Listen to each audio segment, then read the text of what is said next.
പിതാവിൻ്റെയും പുത്രൻ്റെയും പരിശുദ്ധാത്മാവിൻ്റെയും നാമത്തിൽ ആമേൻ. ഈശോ മിശിഹായിക്കും സ്തുതിയായിരിക്കട്ടെ. പ്രിയമുള്ളവരെ, ജപമാല മാസം അവസാനിക്കുകയാണ്. ആരംഭം കുറിച്ച അന്നു മുതൽ ഇക്കഴിഞ്ഞ 30 ദിവസം പരിശുദ്ധ അമ്മ വിവിധ ഇടങ്ങളിൽ പ്രത്യക്ഷപ്പെട്ടതിനെ പറ്റിയും വിവിധ രൂപങ്ങളിലൂടെയും ഭാവങ്ങളിലൂടെയും വിവിധ ആളുകളുടെ മുമ്പിലേക്ക് കടന്നു വന്നതിനെ പറ്റിയും ധ്യാനിച്ച് ആ ഒരു ധ്യാനത്തോടു കൂടെ അമ്മയുടെ കരം ഗ്രഹിച്ച് പുത്രനിലേക്ക് നാം ഇങ്ങനെ പ്രദക്ഷിണം നടത്തുകയായിരുന്നു. പ്രിയമുള്ളവരെ, ഇനിയും ഒരുപാടിടങ്ങളിൽ പ്രത്യക്ഷപ്പെട്ട അമ്മയുടെ ചില ഭാവങ്ങളെപ്പറ്റി ചിന്തിക്കാനുണ്ട്. അത് മുഴുവനും പറയാൻ പറ്റിയില്ലല്ലോ എന്നൊരു സങ്കടം ഉള്ളിൽ സൂക്ഷിച്ചുകൊണ്ട് പ്രധാനപ്പെട്ട ഇനിയും പറഞ്ഞിട്ടില്ലാത്ത കുറച്ച് അമ്മ ഭാവങ്ങളെ ചേർത്ത് നിർത്തി അവസാനിപ്പിക്കാം എന്നൊരു ചിന്തയായിരുന്നു എൻ്റെ ഉള്ളിലുണ്ടായിരുന്നത്. പ്രിയമുള്ളവരെ, ആ ചിന്ത അമ്മ ഒന്ന് മാറ്റി നിർത്തിയിരിക്കുകയാണ്.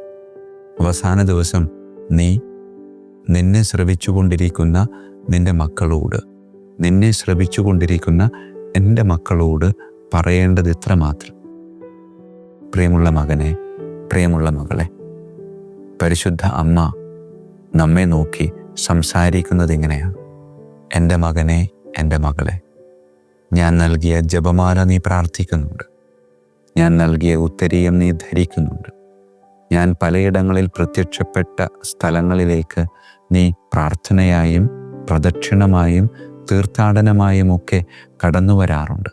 പക്ഷേ ഇന്നെനിക്ക് നിന്നോട് പറയാനുള്ളത് ഇത്രമാത്രം: നിൻ്റെ ഉള്ളിൽ ഞാനെന്ന ഭാവം ഉണ്ട്. ഞാനെന്ന ഭാവം എന്ന് പറയുമ്പോൾ അഹങ്കാരമായിട്ടല്ല അമ്മ പറയുന്നത്. അമ്മ എന്ന ഭാവം നമ്മുടെ എല്ലാവരുടെയും ഉള്ളിലുണ്ട്. ആ ഉള്ളിലെ അമ്മ ഭാവത്തെ നീ പ്രോത്സാഹിപ്പിക്കണം. നീ പ്രോത്സാഹിപ്പിച്ച് നിനക്ക് അവസരം കിട്ടുമ്പോഴൊക്കെ ആ അമ്മ ഭാവം നീ എടുത്ത് ഉപയോഗിക്കണം.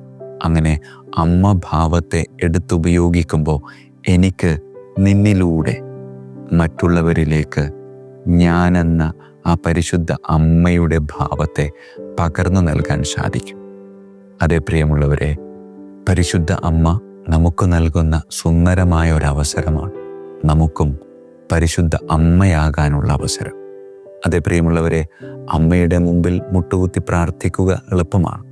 പക്ഷേ അമ്മയെപ്പോലെ പ്രാർത്ഥിക്കുക, അമ്മയെപ്പോലെ ജീവിക്കുക, അത് നിസ്സാരമായിട്ടുള്ളൊരു കാര്യമല്ല. ഇതാ കർത്താവിൻ്റെ ദാസി, നിൻ്റെ വാക്ക് എന്നിൽ നിറവേറട്ടെ എന്ന് പറഞ്ഞുകൊണ്ട് അവൾ നടത്തിയ പ്രദക്ഷിണം അത് സഹനങ്ങളുടെ ഒരു പ്രദക്ഷിണമായിരുന്നു. പക്ഷേ പരാതിയില്ലായിരുന്നു. കാരണം എൻ്റെ ജീവിതത്തിൽ എന്ത് സംഭവിച്ചാലും അത് നന്മയ്ക്കായിരിക്കുമെന്ന വലിയൊരു ഭാവവും വലിയൊരു ബോധ്യം പരിശുദ്ധ അമ്മയ്ക്കുണ്ടായിരുന്നു.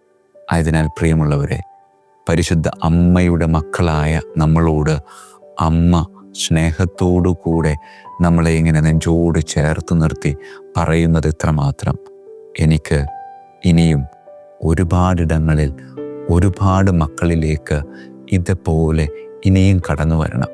അതിന് ഞാൻ നിന്നെ ഉപയോഗിക്കാൻ ആഗ്രഹിക്കുകയാണ്. നിൻ്റെ ഉള്ളിൽ ഒരമ്മ ഭാവമുണ്ട്. അത് നിൻ്റെ വാക്ക്, പ്രവൃത്തി, നോട്ടം, പെരുമാറ്റം, സ്പർശനം എന്നിവയിലൂടെ മറ്റുള്ളവരിലേക്ക് പകർന്നു നൽകുമ്പോൾ ഞാൻ നിന്നിൽ വീണ്ടും പ്രത്യക്ഷപ്പെടുകയാണ്. അതേ പ്രിയമുള്ളവരെ, അമ്മ പറയുന്നു, രൂപത്തിന് ഞാൻ ചെറിയൊരു മാറ്റം വരുത്തുകയാണ്. രൂപം നിൻ്റെ രൂപമാണ്, ഭാവം എൻ്റെതാ. അതേ പ്രിയമുള്ളവരെ, അമ്മ ഭാവം ഉള്ളിലേക്ക് സ്വീകരിച്ച് ഈ രൂപത്തിലൂടെ പരിശുദ്ധ അമ്മയെ മറ്റുള്ളവരിലേക്ക് പകർന്നു നൽകുവാൻ നമുക്ക് പരിശ്രമിക്കാം.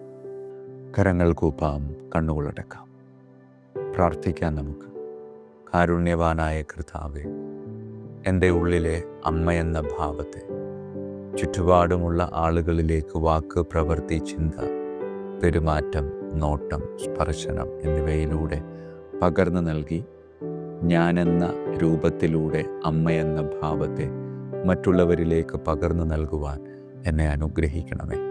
കർത്താവായ ക്രിസ്തു വഴി ഞങ്ങൾ സമർപ്പിക്കുന്ന പ്രാർത്ഥന കേട്ടരുളണമേ. ആമേൻ. ഈശോ മിശിഹായിക്കും സ്തുതിയായിരിക്കട്ടെ.